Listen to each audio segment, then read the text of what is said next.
Hello बच्चों, मैं आपका अपना अमित सिंह। बेसिकली आज हम लोग डिस्कस करने वाले हैं ट्रिग्नोमेट्री पे। ट्रिग्नोमेट्री का आज में कुछ जो कॉन्सेप्ट्स हैं जिनको बच्चे आइडेंटिटीज बोलते हैं वो अपन डिस्कस करने वाले हैं। तो उसको थोड़ा सा लर्निंग वाला ये काम है, मतलब जो आज हम डिस्कस कर रहे हैं इस वीडियो में जो अपन लोग डिस्कस करने वाले हैं वो आपको अच्छे से लर्न करना है। बेसिकली ये सारे फॉर्मूले हैं ट्रिग्नोमेट्री के। सो हम क्या करेंगे, ट्राई करेंगे कि इस जो आज मैं सिखा रहा हूँ इसको आप पूरा अच्छे से लर्न करने वाले हो, राइट। सो बेसिकली आज हम ट्रिग्नोमेट्री का क्लास 10 ट्रिग्नोमेट्री का लर्निंग वाला पार्ट, मींस हम कह सकते हैं कि आइडेंटिटीज वाला पार्ट डिस्कस करने वाले।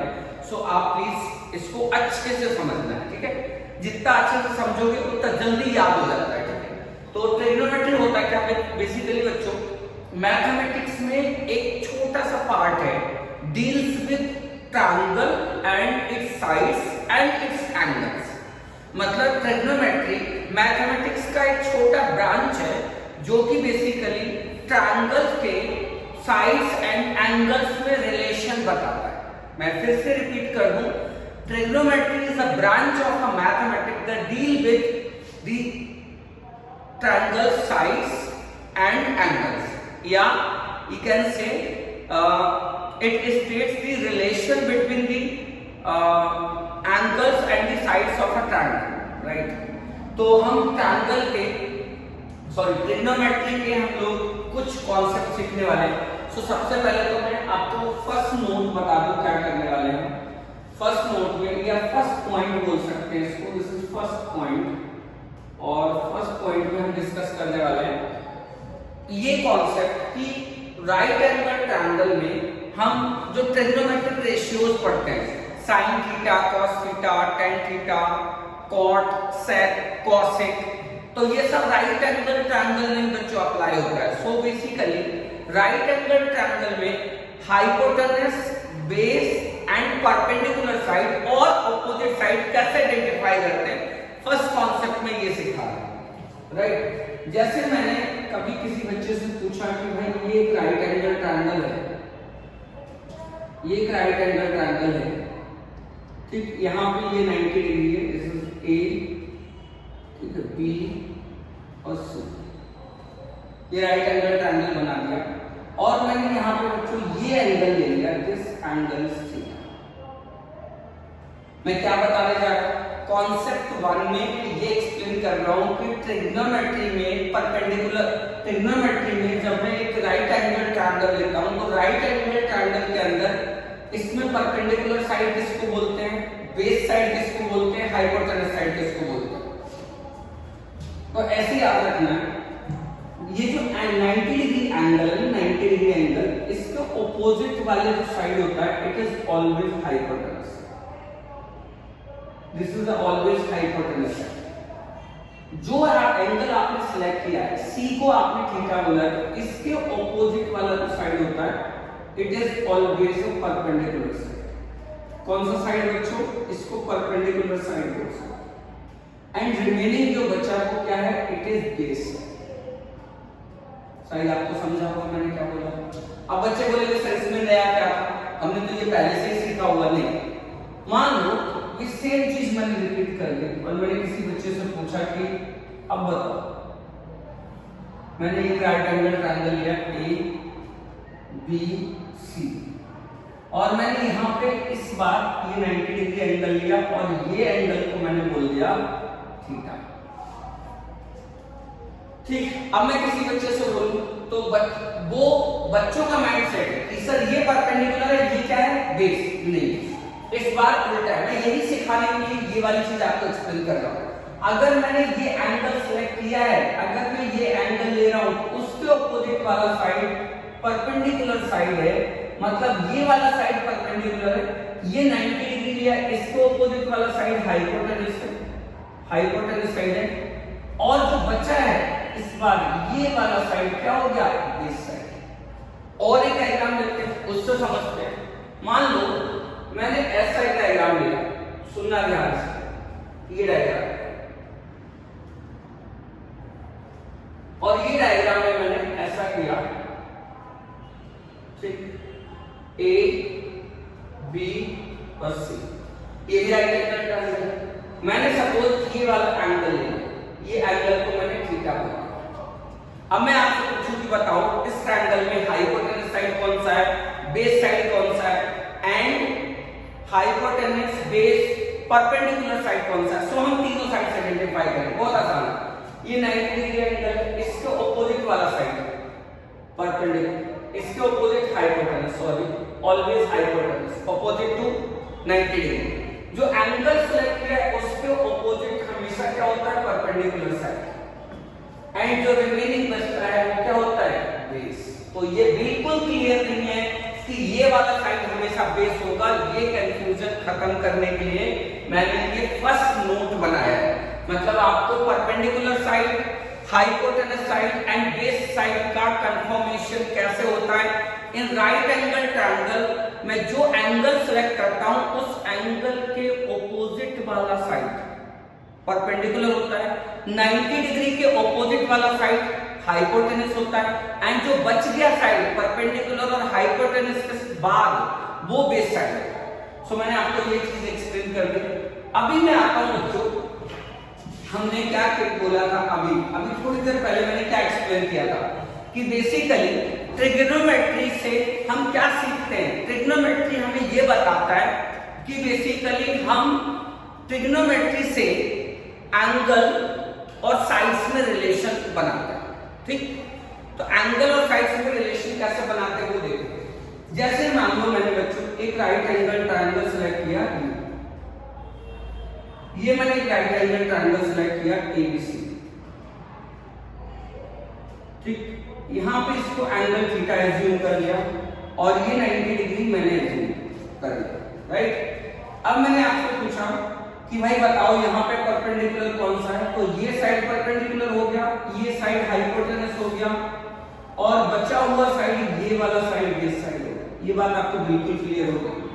अब क्या हुआ, अगर मैं ट्रिग्नोमेट्रिक रेशियो लिखूं तो अगर मैं ऐसे लिखता हूं sine of theta, sine angle theta, तो इसका मतलब होता है साइन थीटा का मतलब होता है बच्चों ये दो साइड्स का रेशियो होता है ट्रायंगल के। कौन कौन से, perpendicular side and hypotenuse side. ये आपको याद रखना पड़ेगा, परपेंडिकुलर अपॉन हाइपोटेनस साइड का रेशियो होता है कौन, sine theta.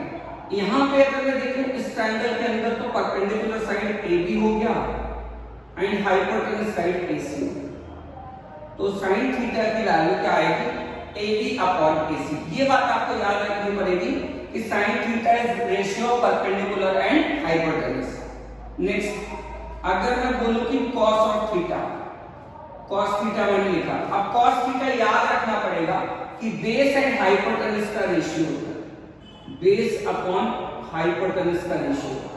In this situation base क्या है बच्चों, BC, और हाइपोटेनस क्या है, AC। इसके बाद tan थीटा। अगर मैं पूछ रहा हूं tan थीटा कौन से दो साइड्स का रेशियो होता है ट्रायंगल के, तो परपेंडिकुलर एंड बेस का रेशियो होता है, परपेंडिकुलर टू दी बेस इसका रेशियो होता है। परपेंडिकुलर यहाँ पे क्या है AB एंड बेस क्या बच्चों यहाँ पे BC, इनका रेशियो। आगे और भी ये तीन ट्रिग्नोमेट्रिक रेशियोज मैंने लिखे, साइन, कॉस, tan। इसके बाद फोर्थ आता है, this is cot, cot of theta. Cot theta होता है बच्चों इसका ratio total, base upon perpendicular, तो ये हो जाएगा BC अपॉन AB। उसके बाद आता है सेक थीटा। सेक थीटा होता है हाइपोटेनस अपॉन बेस। ये बेसिकली इसका रेसिप्रोकल होता है, किसका रेसिप्रोकल होता है, कॉस का। तो ये बेस अपॉन हाइपोटेनस होता है, यहां से क्या हो जाएगा AC अपॉन BC,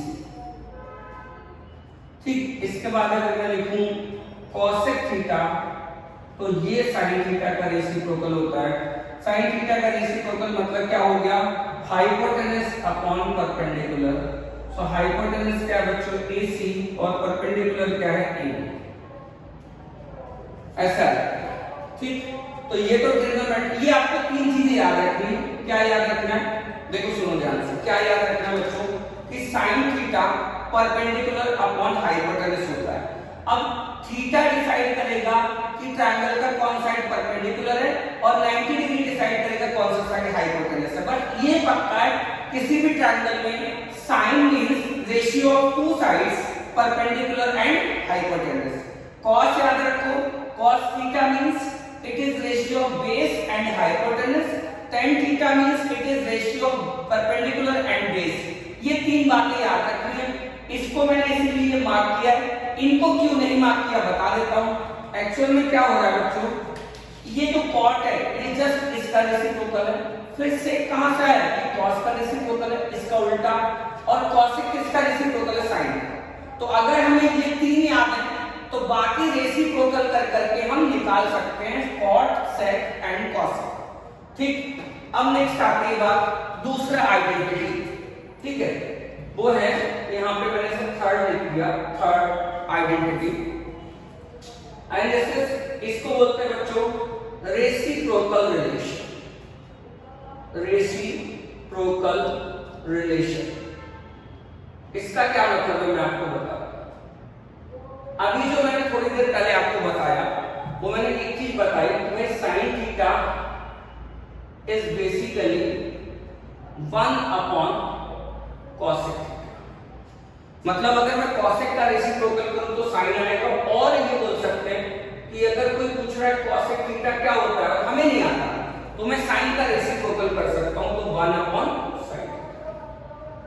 ठीक, यहां पे दूसरी बात, यहां पे क्या हो जाएगा, अगर कोई पूछ रहा है कि cos थीटा बताओ, तो cos theta basically reciprocal of sec theta. और बेसिकली आप बोल सकते हो कि जो sec थीटा है वो क्या है 1 cos थीटा। तीसरी बात, यहां पे जो tan थीटा है it is reciprocal of cot theta.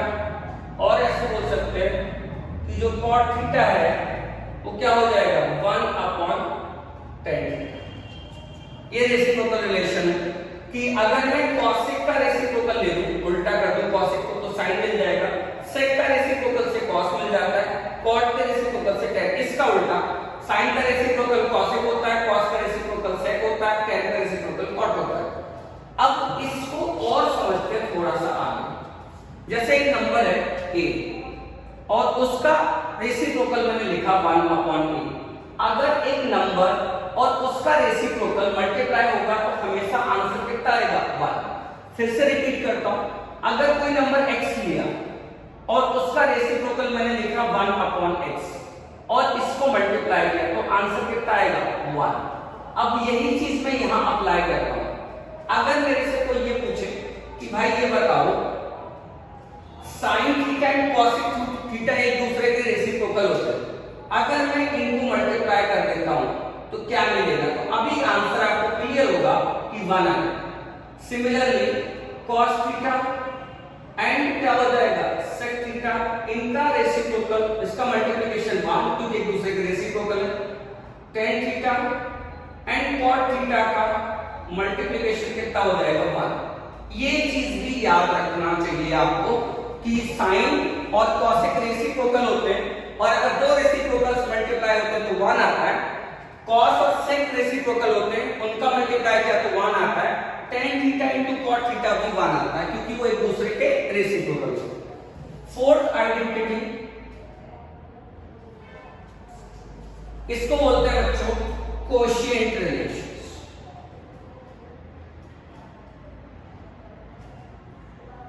Quotient relation, कुछ लोग इसको आइडेंटिटी बोलते हैं, बट आइडेंटिटी और रिलेशन में थोड़ा डिफरेंस होता है। बट मैं उस डिफरेंस में नहीं आ रहा, मैं जस्ट अभी आइडेंटिटी, इसको आप आइडेंटिटी बोल सकते हो, आप फ्रीक्वेंट हो तो आइडेंटिटी बोलने के बोल सकते हो, बट ये आइडेंटिटी नहीं है, ये रिलेशन है। तो क्या हुआ, कोशिएंट रिलेशन क्या होता है, कोशिएंट का मतलब क्या होता है, जब मैं किसी एक नंबर को दूसरे नंबर से डिवाइड करूंगा तो ये जो रिजल्ट आता है इसमें कोशिएंट आता है। इसका मतलब ये है बच्चों, एक रिमाइंडर आता है, कोशिएंट आता है। इसका मतलब ये है कि हम दो रेशियोज को डिवाइड करके जो आइडेंटिटी बना रहे हैं, इसीलिए उसका नाम कोशिएंट रिलेशन लिखा। यहाँ पे रेसिप्रोकल रिलेशन क्यों लिखा, यहाँ पे इसलिए रेसिप्रोकल रिलेशन लिखा है क्योंकि हम ये समझना चाह रहे हैं कि कौन किसका रेसिप्रोकल है। क्वोशिएंट में दो आइडेंटिटीज आते हैं, sine theta upon cos theta. अगर मैं इनको डिवाइड कर दूं तो मेरे को टेन थीटा मिल जाता है। फिर इसके बाद अगर मैं ऐसा लिख दूं cos theta upon sine theta तो मेरे को cot थीटा। ये क्वेश्चन का रिलेशन है। अब बच्चों नेक्स्ट पार्ट जो आता है आइडेंटिटी का, fifth one, and this is square relation.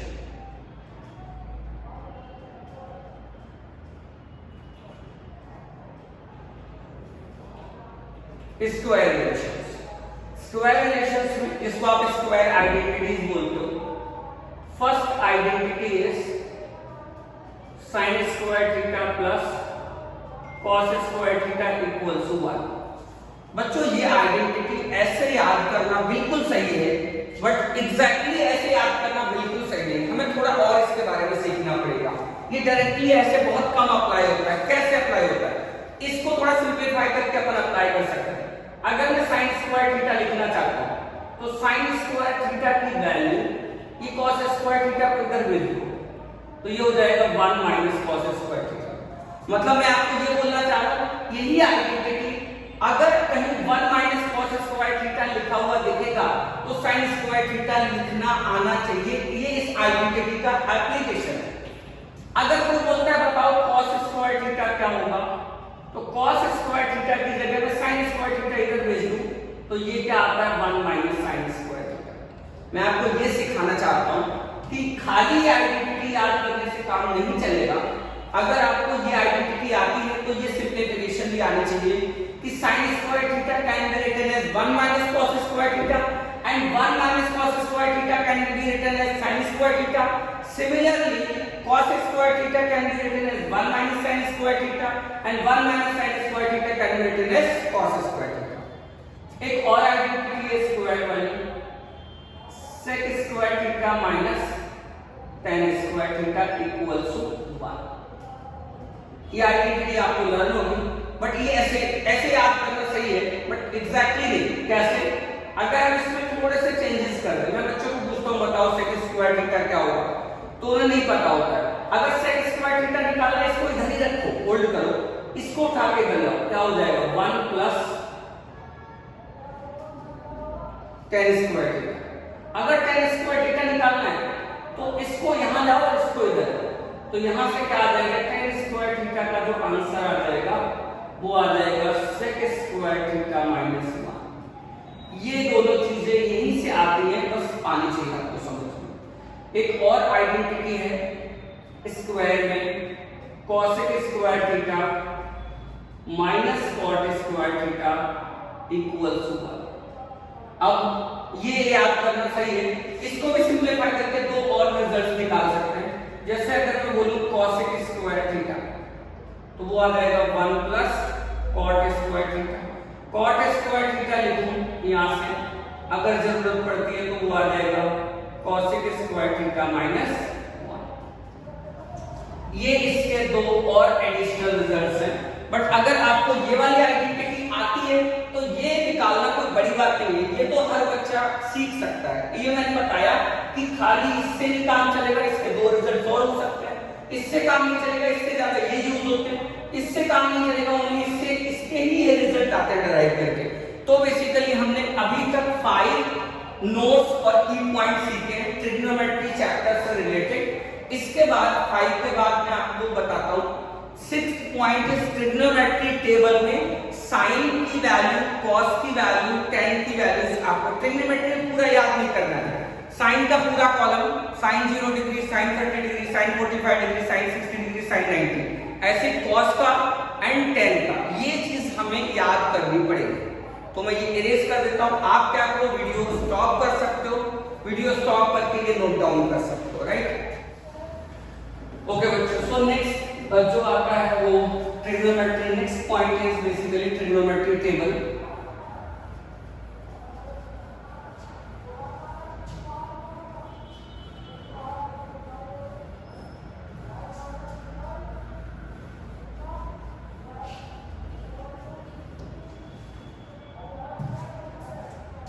Next point is trigonometric table.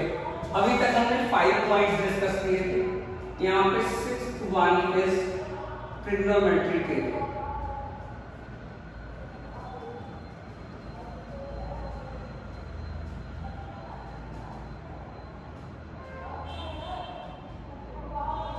Trigonometric table उसमें हमें मैंने बता दिया स्टैंडर्ड एंगल्स। स्टैंडर्ड एंगल्स क्या होते हैं बच्चों?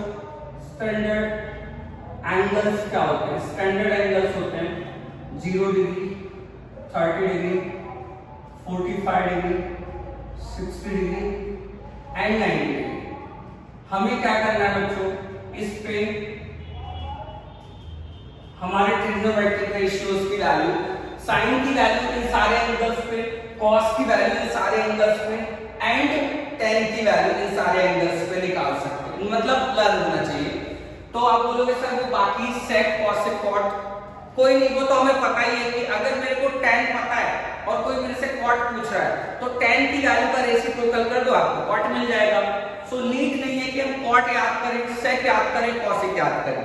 तो मैं सिर्फ ट्रिग्नोमेट्रिक टेबल बना रहा हूं इन शॉर्ट, आप याद कर, आपकी लर्निंग के लिए थोड़ा ध्यान रखो।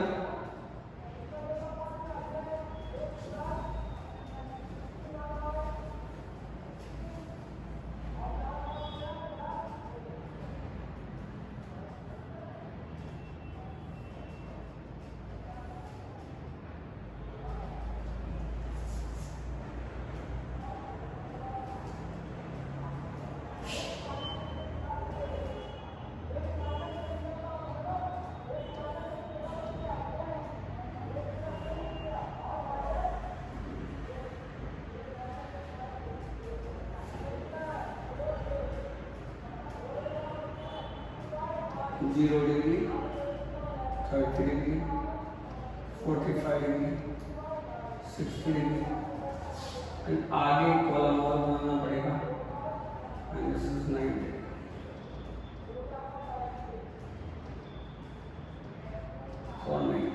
ठीक है, यहाँ पे हमें क्या लिखना चाहिए? तो यहाँ पे लिखना चाहिए ट्रिग्नोमेट्रिक रेशियोज। क्या क्या? साइन आएगा, कॉस आएगा और क्या आएगा? ठीक है, तो पढ़ना कैसे होता है? साइन 0 डिग्री 0 होता है, साइन 30 डिग्री 1/2 होता है, साइन 45 डिग्री 1/√2 होता है, साइन 60 डिग्री √3/2 होता है और साइन 90 1। ठीक, अगर आपको ये भी याद है तो भी चलेगा। कैसे? Sine 0 degree 0, sine 30 degree 1/2, sine 45 degree 1/√2, sine 60 √3/2, sine 90 1। इतना अगर आपको पता है तो एक काम कर सकते हो, इस वैल्यूज को उठा के इधर से रखते हो, ऐसे ऐसे रखते हो, ऐसे ऐसे, मतलब पलट के लिखते हो। तो यहाँ 1, यहाँ कितना आ जाएगा? √3/2, यहाँ 1/√2, यहाँ 1/2, यहाँ पे कितना है? 0। ये किसके वैल्यूज आ गए? कॉस के। कैसे आए? एग्जैक्टली जो ये रो है इसकी लास्ट वैल्यू फर्स्ट में, सेकंड लास्ट, सेकंड फर्स्ट से सेकंड, यहाँ पे इसके बाद ये, इसके बाद ये, ऐसे पलट के लिख सकते हैं। tan कैसे आता है? तो एक क्वेश्चन रिलेशन किया था जिसमें हमें पता था sin अपॉन cos tan होता है, तो 0/1 कर दो, 0 आ जाएगा। इसको इससे डिवाइड कर दो तो tan 30 की वैल्यू आ जाएगी। जब sin 30 cos 30 से डिवाइड होगा तो 1/√3, यहाँ पे पूरा कैंसिल हो रहा है, ये दोनों वैल्यूज को डिवाइड करके 1, सो tan 45 डिग्री 1, ये 2 से 2 कैंसिल, यहाँ पे tan 60 √3 हो जाएगा और इसको बोलते हैं लोग इंफिनिटी और इसको हम बोलते हैं अनडिफाइंड। राइट, ये वैल्यूज आपको लर्न करनी। अगर मैं आपको दोबारा से एक तरीका बताऊं, मतलब ये वाला कॉलम बताऊं, तो इस कॉलम को हम ऐसे लिख सकते हैं। मैं यहाँ पे इस कॉलम को एक्सप्लेनेशन के पर्पस से लिख रहा हूँ। आप 0 लिखो, 1 लिखो, मतलब ये तो बता रहा हूँ ये वैल्यूज कहाँ से आती है। 0 1 2 3 4, ये वाला रो कहाँ से आता है वो एक्सप्लेन करता है। तो मैंने 0 लिखा, 1 लिखा, 2 लिखा, 3 लिखा, 4 लिखा, सबको मैंने 4 से डिवाइड कर दिया, सबको 4 से डिवाइड कर दिया, फिर क्या कर दिया? सबका स्क्वायर रूट ले लिया,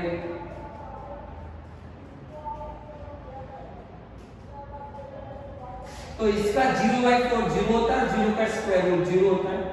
1/4 1 का स्क्वायर रूट 1, 4 का 2, 2 1 जा 2, 2 2 1 का स्क्वायर रूट 1 और रूट 2 का रूट 2, ये √3/√3 हो जाएगा और 4 का स्क्वायर रूट 2 और यहाँ पे 4/4 1 हो जाएगा, 1 का स्क्वायर रूट 1। देख लो आप ये वैल्यूज कैसे आती है। 0 है, हाँ 1/2 है, 1/√2 है, √3/2 एंड 1 कैसे आता है मैं दोबारा बता दूं आपको कि हमने क्या किया, 0 1 2 3 4 लिखा, सबको 4 से डिवाइड किया, फिर सबका स्क्वायर रूट लिया, तो हमें ये फर्स्ट वाला रो मिल जाता है। अगर ये भी मिल गया तो भी आसान है, ये मिलने के बाद इसको पलट के लिख दो, cos मिल जाता है और tan निकालने के लिए इनका इसको डिवाइड कर दो, 0.10 इसको डिवाइड करो ये आ जाएगा, इन दोनों को डिवाइड करो ये आ जाएगा, इन दोनों को डिवाइड करो तो ये ऐसे। सो अगर ये पता है तो हम सब कुछ लिख सकते हैं। सो ये बेसिकली हमने क्या किए, सारे की पॉइंट्स या सारे फॉर्मूले हम बोल सकते हैं कि हमने डिस्कस कर लिए कि हमें क्या क्या करना पड़ेगा ट्रिग्नोमेट्री में। दूसरी इंपॉर्टेंट बात और एक बता देता हूं, ये फॉर्मूले के बाद ट्रिग्नोमेट्री में 10th स्टैंडर्ड के बोर्ड एग्जाम्स में प्रूविंग वाले क्वेश्चंस खूब आते हैं कि प्रूव दैट फॉलोइंग आइडेंटिटी। उसमें 2-3 चीजें याद रखनी। पहली बात तो कि आइडेंटिटीज ट्रिग्नोमेट्री की ऑन द टिप होनी चाहिए, मतलब कि हमें आइडेंटिटी तो आनी चाहिए, बेसिक बात है। अभी कसम खाओ बैठ के 10 मिनट की भाई अभी से जब तक हम ये लेक्चर सुन रहे हैं, लेक्चर देखते देखते ये आइडेंटिटी लेक्चर बंद करते टाइम, मतलब वीडियो स्टॉप करते टाइम या शट डाउन करते टाइम हमें आइडेंटिटीज याद हो जाने चाहिए। पहली बात ट्रिग्नोमेट्रिक आइडेंटिटीज। दूसरे और आइडेंटिटीज भी बच्चों यूज होते हैं। जब आप ट्रिग्नोमेट्री में क्वेश्चन सिंप्लीफाई कर रहे होते हो तो उस टाइम पे अलजेब्रिक आइडेंटिटीज भी लगते हैं। जो बच्चे वो सिंसियर है वो मेरी बात सुनेंगे और एक काम जरूर करेंगे, क्या पॉलिनोमियल चैप्टर है 9th CBSE में, या फिर ICC में जाएं तो वो चैप्टर है एक्सपांशन, जिसमें अलजेब्रिक आइडेंटिटीज हैं a+b whole square, a-b whole square, a² - b square, a+b whole cube, a-b whole cube, ऐसे 14 आइडेंटिटीज हैं। तो अगर आप ट्रिग्नोमेट्री को सिंप्लीफाई करना चाहते हो, आप सम को एंड तक प्रूव करना चाहते हो, तो पहले ट्रिग्नोमेट्रिक आइडेंटिटीज लर्न होनी चाहिए। उसके बाद 9th स्टैंडर्ड के जो अलजेब्रिक आइडेंटिटीज हैं, जो पॉलिनोमियल में या एक्सपांशन चैप्टर में पढ़े हैं, वो याद होने चाहिए, बहुत जरूरी बात है। तीसरी चीज है कि ट्रिग्नोमेट्रिक टेबल याद होनी चाहिए। ये 3 पॉइंट्स जो हैं प्रूविंग वाले क्वेश्चंस को बहुत एंड तक आपको सॉल्व करने में हेल्प करेंगे। Trigonometric identities, algebraic identities, trigonometric table, ये 3 चीजें बहुत अच्छे से समझ लीजिए। 4th पॉइंट जो मैं बोलना चाहता हूं प्रूविंग वाले क्वेश्चंस के लिए, वो ये है बच्चों कि अगर मैं कोई क्वेश्चन स्टार्ट कर रहा हूं, सपोज ऐसे कोई क्वेश्चन दिया मेरे को, सम इक्वल्स टू ऐसे लिखा है कि प्रूव दैट, ऐसे लिखा है प्रूव दैट कि ये इक्वल्स टू ये होता है, हम क्या करेंगे? अब बच्चे बोलते हैं सर मैं यहां से स्टार्ट करूं और ये आंसर लाऊं, बिल्कुल सही बात है, ये भी कर सकते हो, बट कभी कभी क्या होता है कि इधर से स्टार्ट होकर ये आंसर नहीं आता है। अगर ऐसा हो रहा है तो start with RHS and LHS ले आओ तो भी चलता है। मतलब अगर लेफ्ट हैंड साइड को सिंप्लीफाई कर रहा हूं और RHS आ गया, इट्स ओके, हेंस प्रूव। अगर ऐसा नहीं हो रहा है तो राइट हैंड साइड को ट्राई करो कि राइट हैंड साइड सॉल्व होके लेफ्ट हैंड साइड आ जाए, दूसरा तरीका। ये भी अगर नहीं हो रहा है तो फिर तीसरा तरीका क्या है, इसको भी सॉल्व करो और इसको भी सॉल्व करो और सिंप्लीफाई करके इक्वल करके छोड़ दो, ये भी वैलिड तरीका है सिंप्लीफिकेशन का। सो बेसिकली ये मैंने प्रूविंग वाले क्वेश्चंस में क्या क्या चीजें करनी होती फिर से रिपीट कर दो। आई रिपीट, ट्रिग्नोमेट्रिक आइडेंटिटीज याद होनी चाहिए, अलजेब्रिक आइडेंटिटीज याद होनी चाहिए, ट्रिग्नोमेट्रिक टेबल में ये जो वैल्यूज हैं वो याद होनी चाहिए, एंड सिंप्लीफाई स्टार्ट कर सकते हो फ्रॉम LHS टू RHS और RHS टू LHS। और अगर ये दोनों नहीं हो रहे तो दोनों को left hand and right hand side को सिंप्लीफाई करके इक्वल करके ड्रॉप कर सकते हो। बच्चों इसका ये फर्स्ट पार्ट है। सेकंड पार्ट में हम कुछ क्वेश्चंस डिस्कस करेंगे अबाउट दिस चैप्टर। सो आज के लिए जय हिंद, जय भारत।